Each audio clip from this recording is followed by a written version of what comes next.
मेरे सभी सम्मानित मदरसा आधुनिकरण शिक्षक साथियों को मेरा नमस्कार। मैं पंकज मिश्रा, मदरसा आधुनिक शिक्षक। दोस्तों, जैसा कि आप जानते हैं कि मदरसा आधुनिकरण शिक्षकों की समस्या इस समय काफ़ी गंभीर विषय बना हुआ है और उसके समाधान के लिए हर संभव प्रयास किए जा रहे हैं कि जितना जल्दी हो सके उतना जल्दी इसका समाधान हो जाए और आधुनिकीकरण शिक्षकों के खोए हुए सम्मान को वापस लाया जाए। इसी क्रम में अनेकों शिक्षक साथी इस समय कोशिश कर रहे हैं। जो जहाँ पर है वो वहाँ से कोशिश कर रहा है, जैसा कर सकता है वो कर रहा है। जिसकी जितनी क्षमता है वो अपनी क्षमता के अनुसार कार्य कर रहा है। दोस्तों, जैसा कि आप जानते हैं कि सिकंदर बाबा 26 तारीख से लगातार अनिश्चितकालीन धरने पर बैठे हुए आज 12-13 दिन हो गया और अभी भी वो वहाँ पर राणा सांगा की तरह जुझारू मानसिकता के और जुझारूपन उनके अंदर जो है उसको कायम रखते हुए वहां पर अपनी समस्या के लिए अड़े हुए हैं। अब हम लोगों का कर्तव्य बनता है कि उनका साथ दें। अगर हम लोग उनका साथ देते हैं तो उनका भी हौसला बढ़ेगा और आपके कामों के लिए वो अगर 75% काम कर रहे हैं तो अगर आप लोग उनका हौसला बढ़ाएंगे तो 100% वो काम करने के लिए तैयार रहेंगे। दोस्तों, जब कोई कार्य करता है और जब पीछे घूम करके देखता है तो अगर कुछ लोग खड़े रहते हैं पीछे, तब तो उसका भी आत्मविश्वास आगे बढ़ता है और वो लड़ाई और तेजी के साथ लड़ने का कोशिश करता है। लेकिन जब पीछे घूम करके देखता है तो उसके आसपास कोई नजर नहीं आता है तो उसका भी हौसला टूट जाता है। तो हम लोगों का काम है उनके पीछे खड़े होने का। हम लोग पीछे खड़े हों और उसकी अगुवाई सिकंदर बाबा कर रहे हैं। हमारा केवल इतना काम है कि उनके दिशा निर्देशों का पालन करें और अगर उनके द्वारा अगर कोई अनुचित कदम उठाया जा रहा है तो उस पर अपना मशविरा दें और उसको उस कदम से उनको रोका जाए। और अगर आपके पास उससे बढ़िया भी कोई आइडिया है तो आप अपना आइडिया दें, उसको शामिल करके उस हिसाब से आगे कार्य किया जाएगा। इसीलिए संख्या बल की आवश्यकता पड़ती है, इसीलिए लोगों की आवश्यकता पड़ती है। इंसान जब अकेले कोई फैसला लेता है तो उसको उचित और अनुचित का ज्ञान नहीं रह जाता है। अपने हिसाब से तो वो अच्छा ही फैसला लेगा, लेकिन अगर उस फैसले में कोई त्रुटि है और उसका साथ देने वाला कोई है तो अगर उससे उसके बारे में डिस्कस करेगा तो अगर उसमें जो वीक पॉइंट है उस पर संशोधन करके और उसको नए सिरे से लागू करेगा, दोस्तों नए सिरे से कदम उठाएगा तो सफलता के चांस बढ़ जाते हैं। इसलिए लोगों की आवश्यकता पड़ती है और इसी कारणवश 11 तारीख को आपको लखनऊ की इको गार्डन पार्क में बुलाया गया है। पहले हम वहां इकट्ठा होंगे और जो शिक्षक साथी ये कह रहे हैं कि किसी कारणवश अगर हम नहीं आ पाए तो दोस्तों इस बार किसी कारणवश वाला समस्या नहीं सुनी जाएगी। हालांकि इमरजेंसी काम सबके पास है, सबके पास व्यस्तता है, सबके पास खर्चे हैं, सबके पास परिवार है। परेशानियां जिंदगी का एक अहम हिस्सा है और जब तक हम जीवित रहेंगे इस पृथ्वी के ऊपर सुख और दुख दोनों लगा रहेगा। एक कंधे पर सुख है तो एक कंधे पर दुख है। अब निर्भर आपके ऊपर करना है कि आप सामना कैसे करते हैं। अगर दुख नहीं पड़ेगा तो आपको दूसरे की दुख की अनुभूति नहीं होगी और अगर सुख नहीं पड़ेगा तो सुख का मजा आपको नहीं मिलेगा। तो मैं चाहता हूं कि अभी हम दुख झेल रहे हैं तो ऐसा कोई कार्य करे कि हमको सुख की प्राप्ति हो और दुख के बाद सुख और सुख के बाद दुख आता रहता है। ये क्रम चलता रहता है। दोस्तों, अगर आज परेशानी है तो कल हमारी परेशानी खत्म ही होगी। अगर लोगों की जिंदगी परेशानियों में ही बीती जाए तो समझ के चलो कि वो अपने कर्म से कहीं ना कहीं पीछे हट रहा है। कर्म उसको कहते हैं जो आपके द्वारा किया जाता है। भाग्य उसे कहते हैं जो ऊपर वाले ने लिख दिया है, लेकिन उन्होंने लिखने के साथ साथ एक चीज और जोड़ा है कि श्रम करके भाग्य को भी बदला जा सकता है। इसीलिए 2 हाथ, 2 पैर, 2 आंख, नाक और कान दिया है और दिमाग दिया है सोचने के लिए। इसलिए आपको अपना काम स्वयं करना है। भाग्य का सहारा छोड़ करके पुरुषार्थ का सहारा लेना चाहिए दोस्तों। वही व्यक्ति कामयाब होता है जो अपने मेहनत पर, अपने परिश्रम पर विश्वास रखता है। हम अगर ये सोच करके बैठ जाएं कि जो मेरे भाग्य में लिखा होगा वो होगा, दोस्तों आप इस समय कोई भी कार्य करना छोड़ दें और देखिए आपको बैठे कौन खिलाएगा, कितने दिन खिलाएगा। नहीं खिलाएगा, 1 दिन खिलाएगा, 2 दिन खिलाएगा, तीसरे दिन कहेगा कुछ काम करो।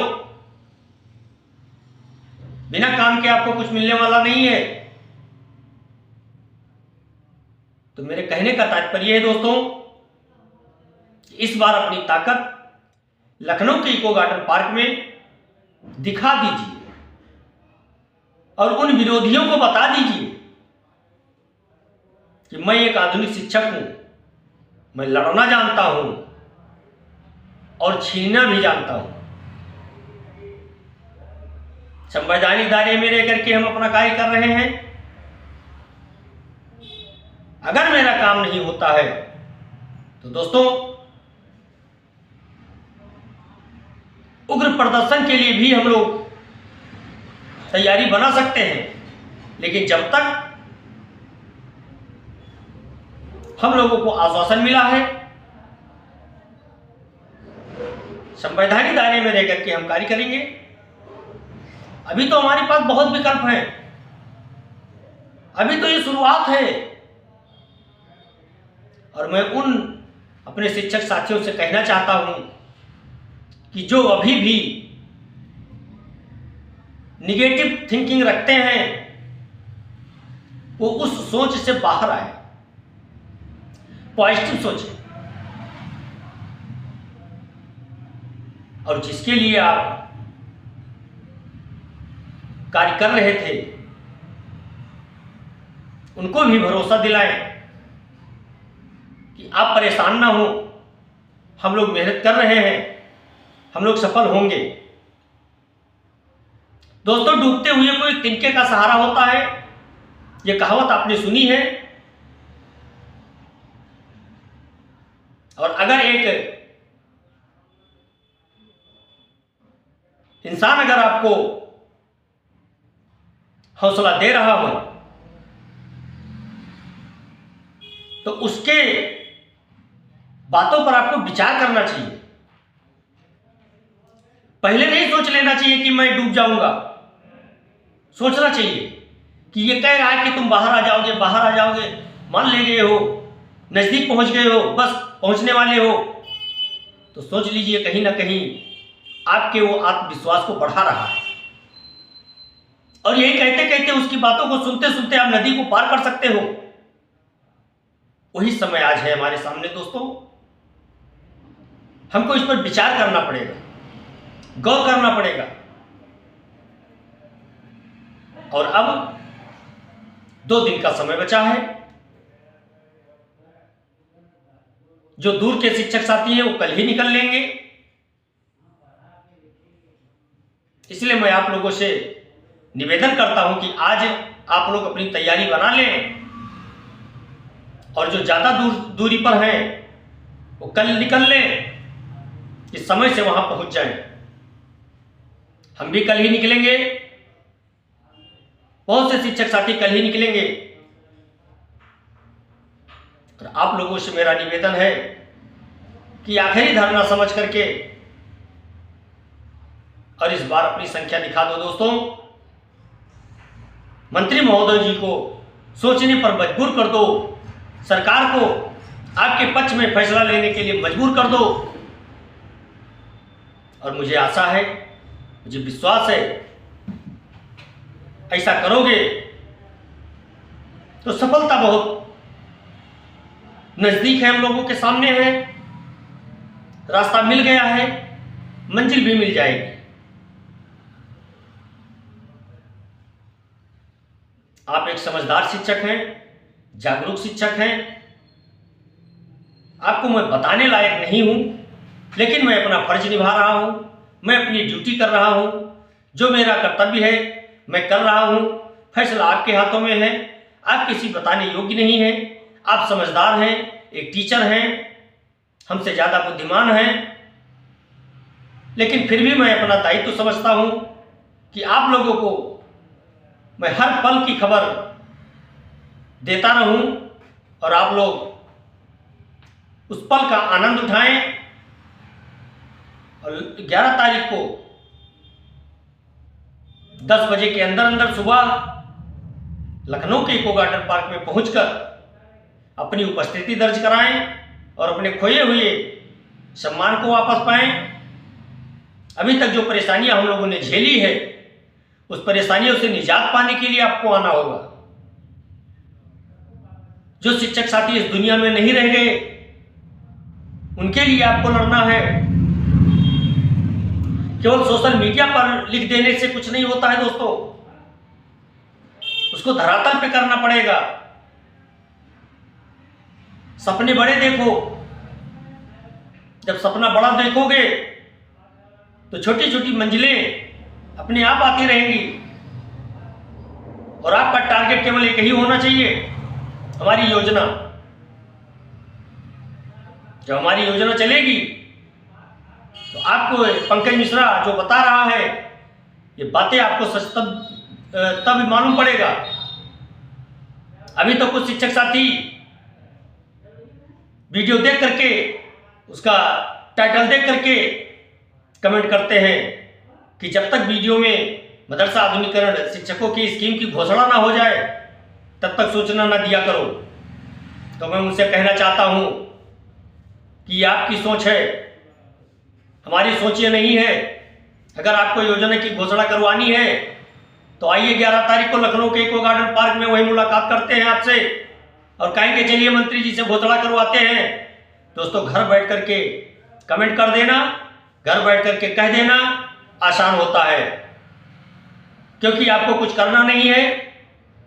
रजाई में पड़े पड़े केवल आपको सूचने का इंतजार रहता है। कोई जरूरी नहीं कि पंकज मिश्रा सबको अच्छा लग रहा है, मैं जानता हूं, लेकिन कुछ ही लोगों को मैं बुरा लग रहा हूं। अधिकतर लोगों को मैं अच्छा लग रहा हूं, और अच्छा मैं इसलिए लग रहा हूं कि मैं ज़्यादा उल्टी सीधी बात नहीं करता हूं, सीधा मैं अपने मुद्दे की बात करता हूं। मुझे इस वीडियो संदेश से बिल्डिंग बनाने की अपेक्षा नहीं है।